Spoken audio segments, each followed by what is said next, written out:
The fighting around Saigon in the last 2 days of the year was desperate. The fight for Newport Bridge, only 2 miles out of Saigon, was the bloodiest we've seen. Early Monday morning, a Viet Cong sapper unit, probably no more than 20 or 30 men and women, attacked and set fire to an American USAID installation, closing the bridge and Highway 1.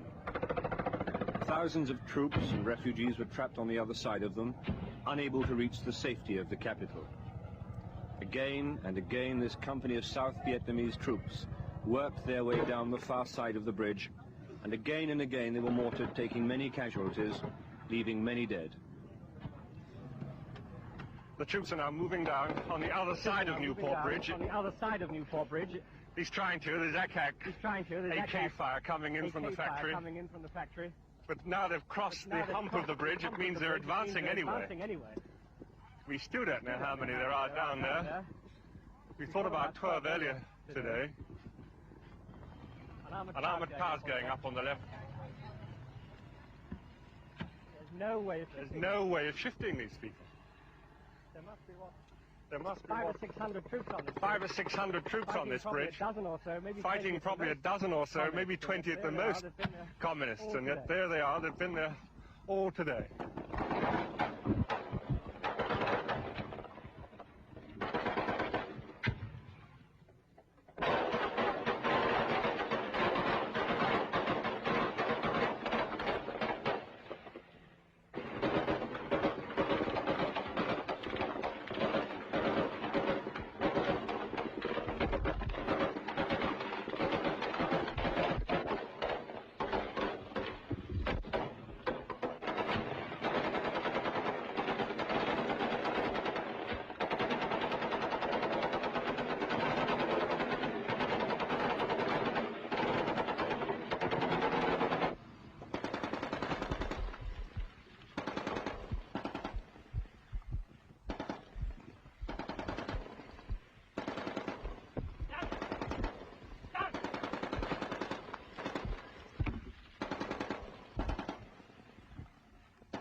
For one moment they panicked. And rightly so. The mortar hit right in the middle of them down on the right, 100 yards away. It's killed a lot of people. But now they've gone back to some of their positions. They've left one wounded in the road.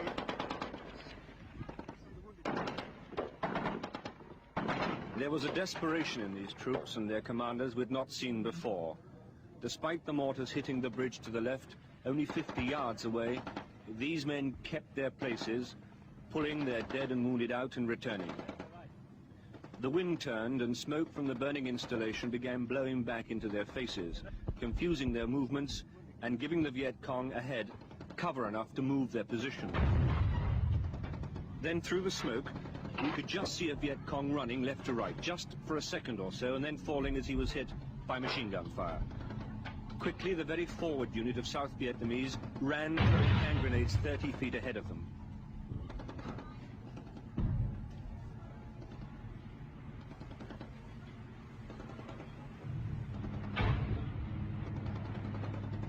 The smoke turned on us again, and out of it, in the briefest lull in the crossfire, soldiers came running out carrying children. Children who had been trapped by the side of the road, right in the middle of all that we'd seen. They'd been hit by flying shrapnel from the mortars. One little girl was very close to dying.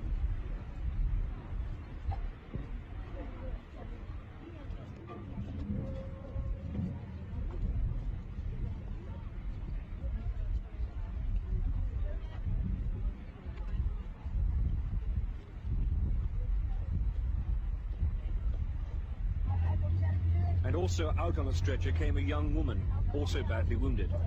She was dressed in a black uniform, and there was a rifle on the stretcher with her. She was a Viet Cong.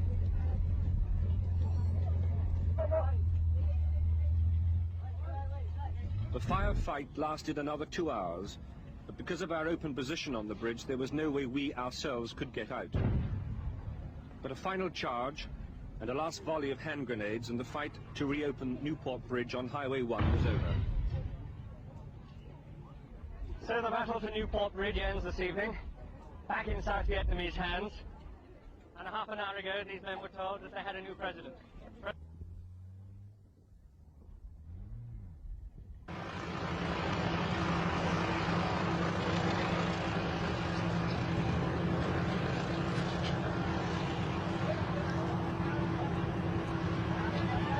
Quelques jours plus tôt, avant que la guerre soit finie, on meurt encore autour de Saigon. Les armées révolutionnaires accentuent leur pression. Madame Dong sait qu'elle a gagné, mais d'autres, comme ces jeunes soldats sudistes, continuent à se battre, animés par on ne sait quel espoir. Certains par la force de l'habitude et la logique de la guerre, d'autres par le crainte de la vie.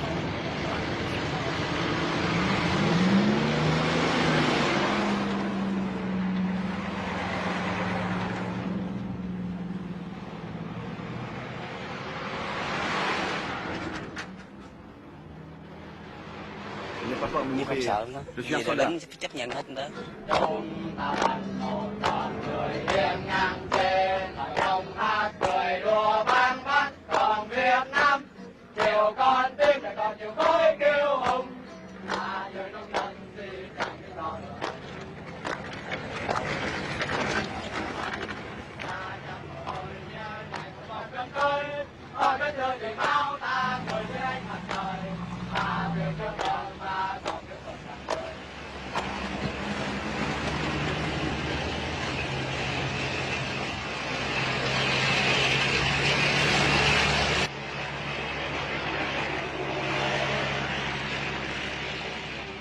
Une route devant Thuan Ngoc à 50 km à peine. On y croit encore, confusément. Les soldats de la 18e division sud-vietnamienne montent en ligne. Ils préparent une contre-attaque.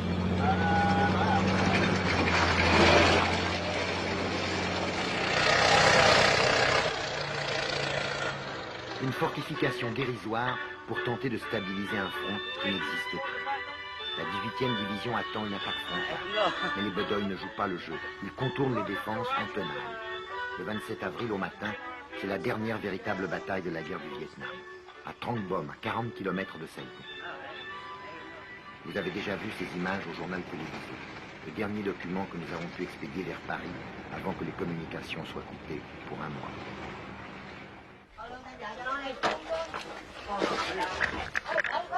Après Hanoï, un petit village catholique à 12 km de Bien Hoa, un poste militaire et une chicane barre la route qui mène à Xuang Loc, tombé il y a quelques jours. Christian Hoche du Figaro arrête sa voiture derrière la nôtre. À droite de l'écran, le photographe de l'agence Gamma, Michel Laurent.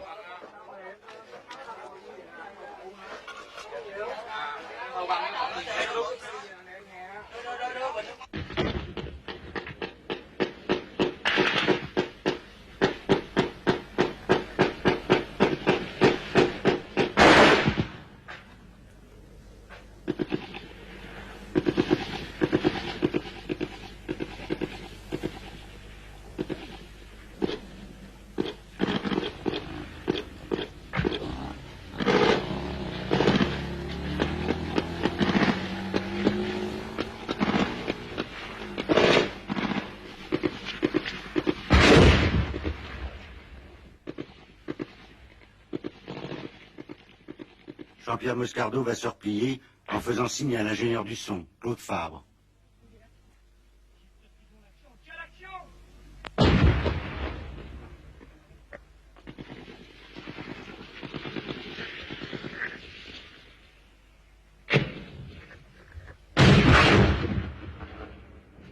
Le pare-brise de notre voiture a été pulvérisé par une rafale.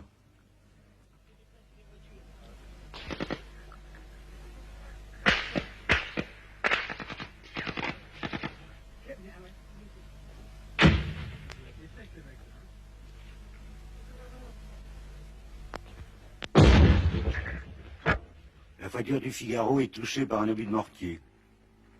Derrière Fabre qui court, Laurent s'arrête, se retourne. Christian Hoche n'a pas suivi. Les miliciens du village tirent sur les Nord-Vietnamiens qui arrivent. L'un d'eux court vers la voiture de nos confrères.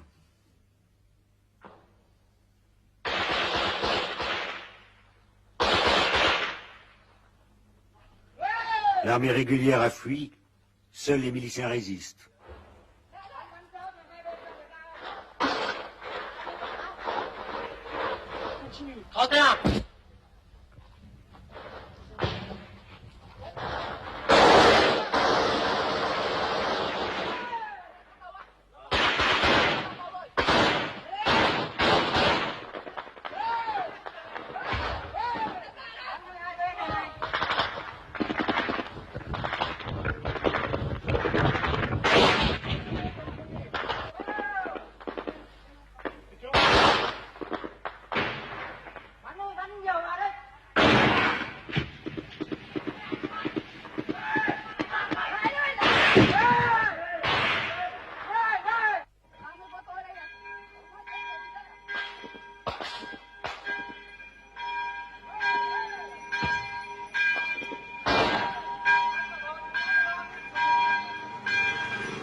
Il ne faut pas s'oublier.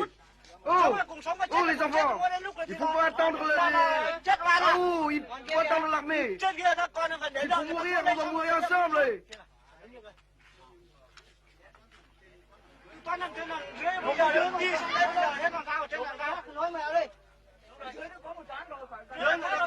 Phải ở tại ngay đây đi để chặn lại ngay đây đi, xong cái là bây giờ mình khi nào mà nó hư rồi trên này mình rút kia, phải không? Chứ bây giờ mình cứ đi lẹt đẹt chết bây giờ ạ.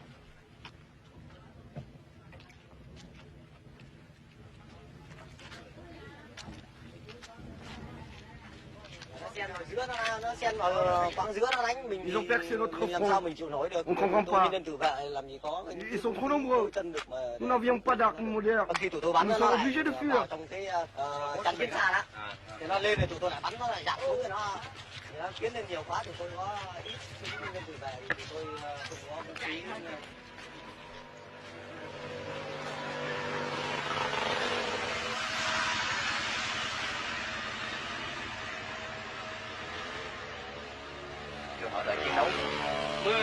Pourquoi se battre? L'armée elle-même ne se bat plus. Chúng tôi nhân dân từ về mà.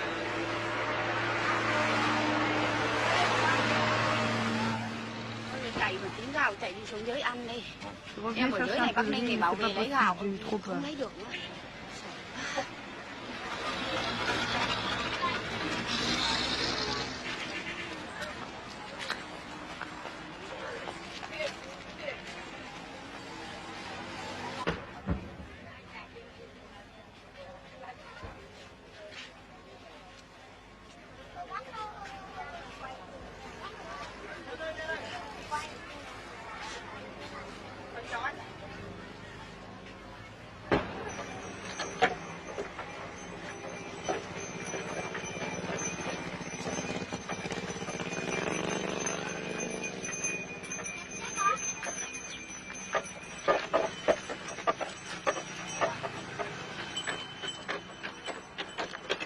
Une autre armée, l'armée infinie des réfugiés. Seuls quelques miliciens catholiques, déjà réfugiés du Nord, ont fait le coup de feu à la porte de leur village. L'armée régulière s'est évaporée. Entre l'armée révolutionnaire et Saïgon, il n'y a plus que quelques desperados, rangers ou LF parachutistes. Les réfugiés ont quitté leur camp pour prendre la route de nulle part, au milieu des dernières escarmouches.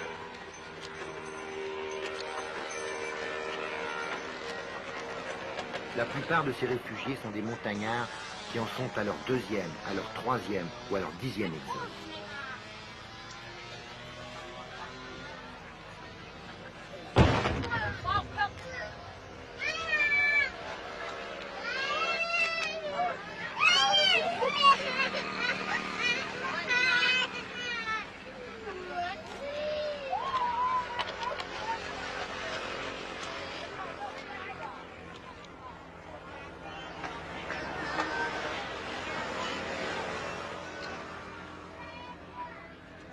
Ici, l'autoroute est dite coréenne, à 15 km de Saïgon.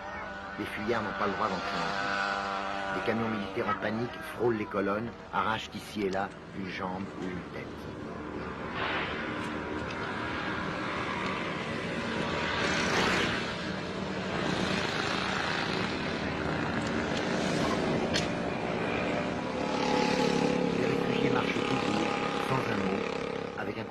inutile qui a stupéfié tous les témoins.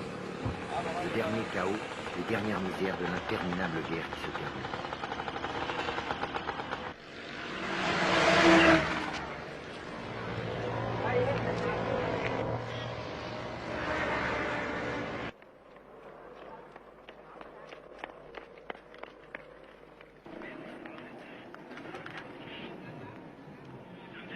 Lundi 28, à 2 jours de la fin, le pont de Xalo à l'entrée de Saïgon. Même pas une bataille. Quelques rangers défendent le pont contre l'armée qui déferle. Les hélicoptères appuient leur baroud d'honneur.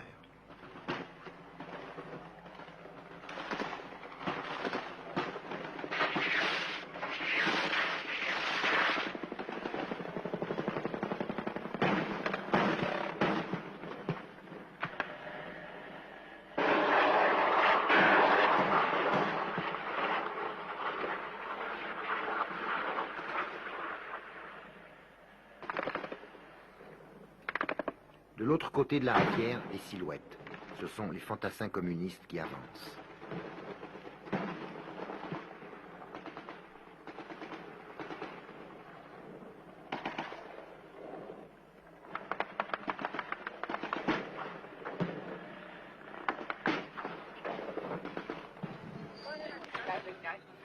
Ne cours plus.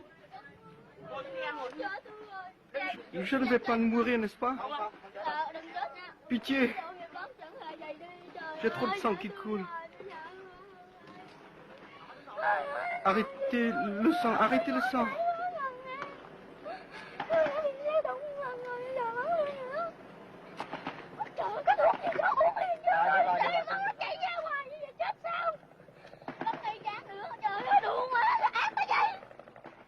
Pendant ce temps-là, à Saïgon, marchandage politique. Le président tué est parti, son départ a précipité l'inévitable effondrement militaire. Le vieux Huong, son successeur, se décide enfin à passer le pouvoir ou ce qu'il en reste. Le général Min aura juste le temps de capituler et d'épargner à Saïgon l'apocalypse du pilonnage d'artillerie et des combats de rue maison par maison.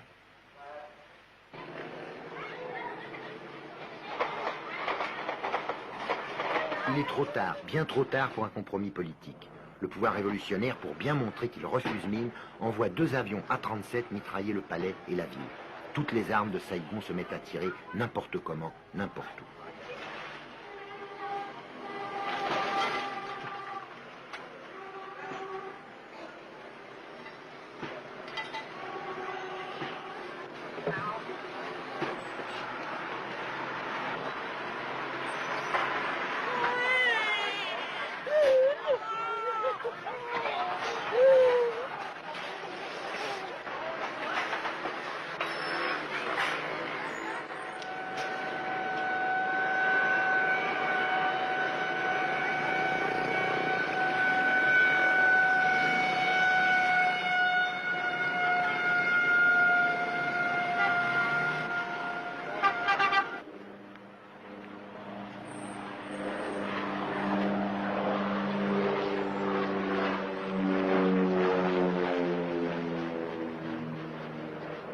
Mardi 29, le commencement de la fin. Les gens, pour quelques heures, désertent la rue et se cachent chez eux.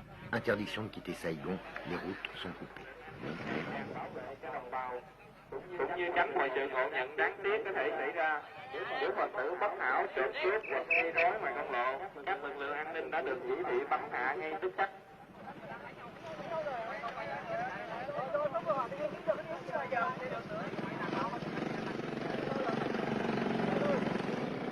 Theo thông cáo của Ủy ban Quốc hội và Đoàn An ninh, lệnh giới nghiêm đã được ban hành 24/24.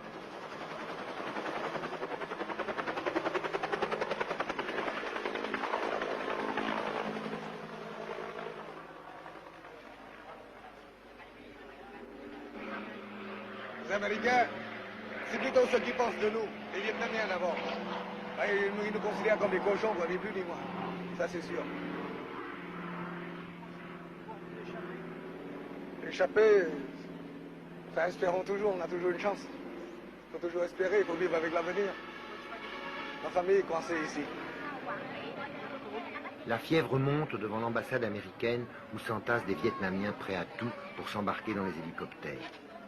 Pour éviter la honte d'un départ politique à froid, les Américains ont attendu d'avoir les baïonnettes communistes dans le dos. Du coup, la panique est devenue contagieuse, pour beaucoup irraisonnée.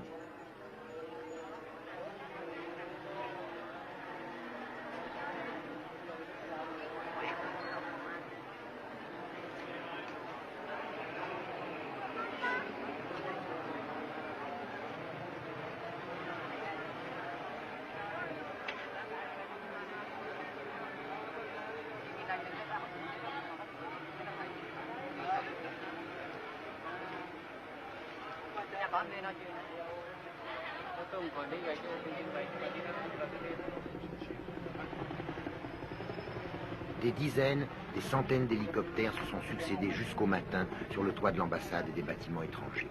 Les élus attendaient leur tour de partir, leur mince fortune dans un petit sac, vers les bateaux de la 7e flotte, puis vers Guam et les États-Unis pour quel destin. Les Vietnamiens ont payé jusqu'à 15 000 $ leur droit de passage. Il y a eu des scènes violentes et terribles aux portes gardées par des marines en armes.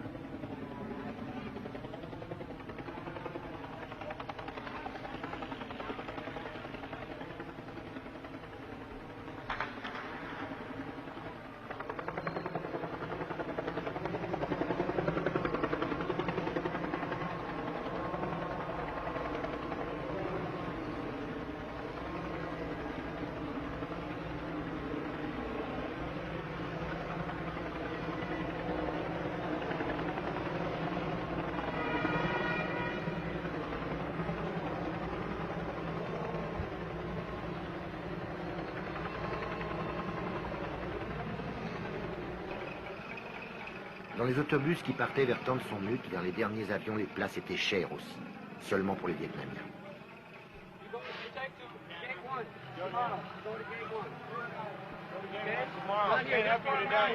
American TCN, not for Vietnamese. Tomorrow I'm going to Gate 1, okay? No, I know. I have to speak. I have to go to Gate 1.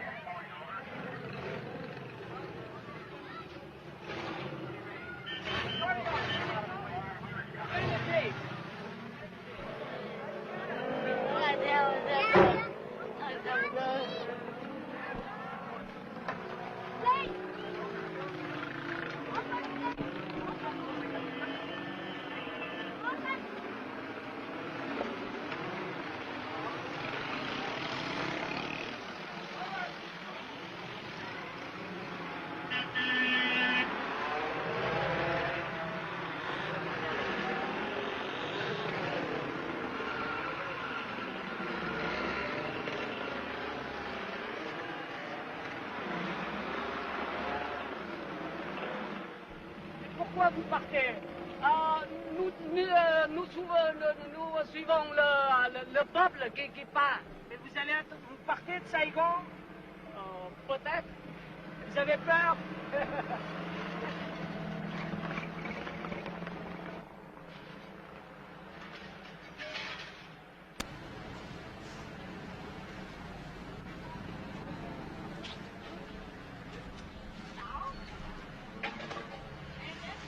Mercredi matin, le dernier hélicoptère n'avait pas encore décollé que le pillage des bâtiments américains commençait. L'ambassade, les PX, les appartements désertés, tout a été nettoyé, méthodiquement, dans l'ordre, sans cri ni bagarre. Avec ou sans uniforme, soldats et policiers participaient au déménagement. Pas une bride perdue. C'était comme une dernière vengeance, une façon de se payer sur les richesses du passé qui n'avaient pas suffi à conjurer le destin.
was a shadow.